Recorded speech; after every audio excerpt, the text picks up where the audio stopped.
Shalom guys yang terkasih di dalam Tuhan Yesus Kristus. Salam jumpa kembali dengan sumber artikel media Rohani Parakletos. Untuk pembacaan artikel rohani pada saat ini dengan judul Khotbah di atas Bukit Part 1, Idealisme Hidup. Berbahagialah orang yang membawa damai karena mereka akan disebut anak Allah. Pembawa damai itu dilakukan dengan dua hal, dengan perkataan dan perbuatan.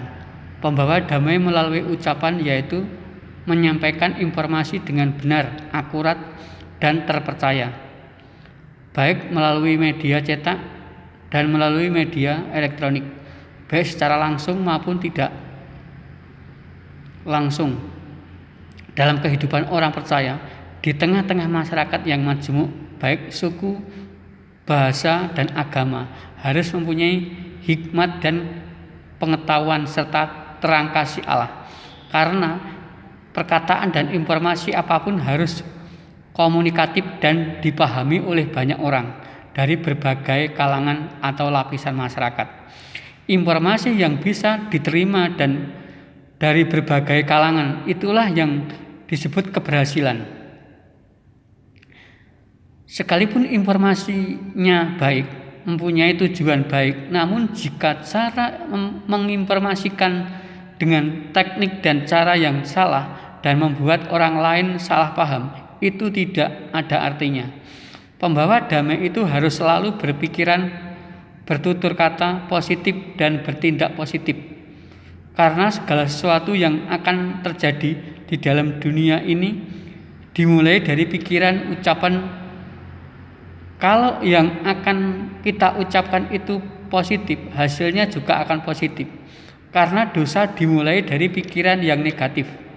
Setelah mendengar perkataan iblis bahwa kalau kamu memakan buah yang ada di tengah taman itu, kamu tidak akan mati, tetapi kamu akan menjadi seperti Allah.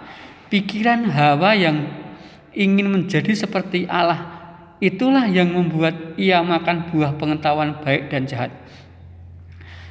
Dosa itu berpusat pada pikiran, ucapan, dan tindakan yang selalu ingin memenuhi keinginan daging atau jasmania.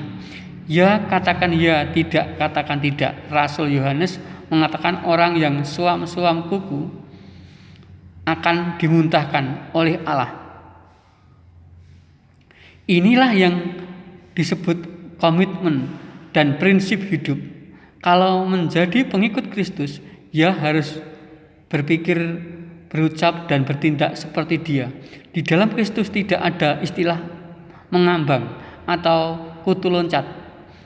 Kadang ikut kuasa gelap dan di lain waktu ikut Kristus.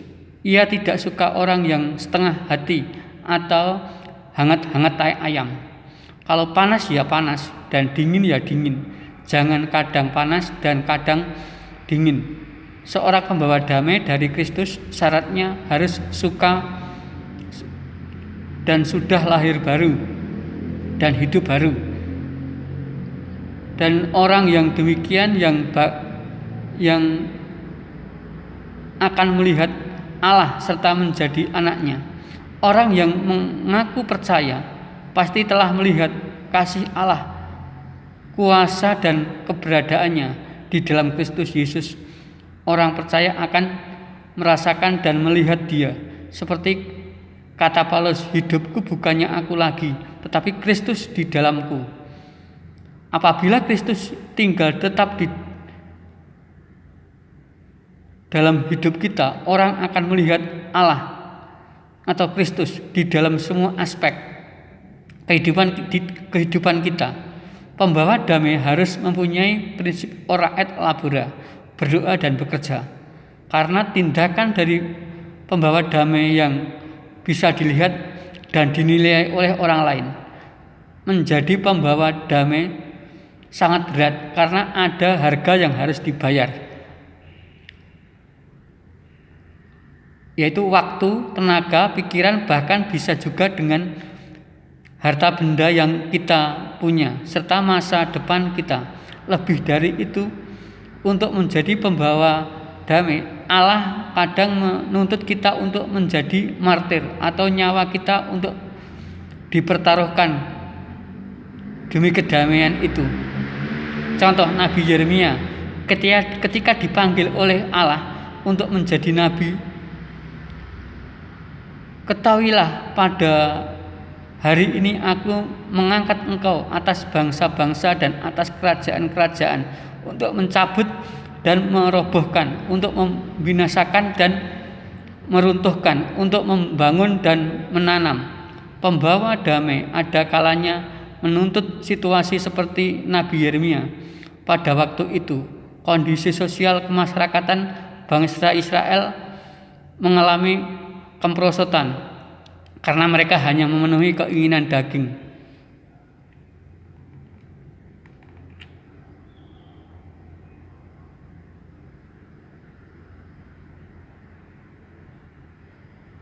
Sehingga kehilangan sentuhan spiritualitas.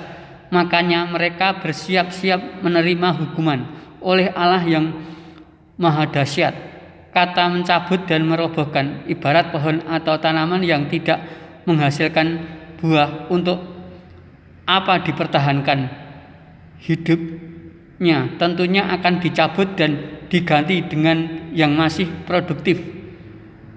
Dibinasakan dan diruntuhkan orang-orang yang baik, entah itu pribadi atau komunitas yang hanya mementingkan dirinya sendiri dan golongannya, serta popularitas diri yang cenderung menindas, harus dicabut dan dirobohkan, karena apabila dibiarkan bertumbuh dan berkembang akan merusak perdamaian dunia ini.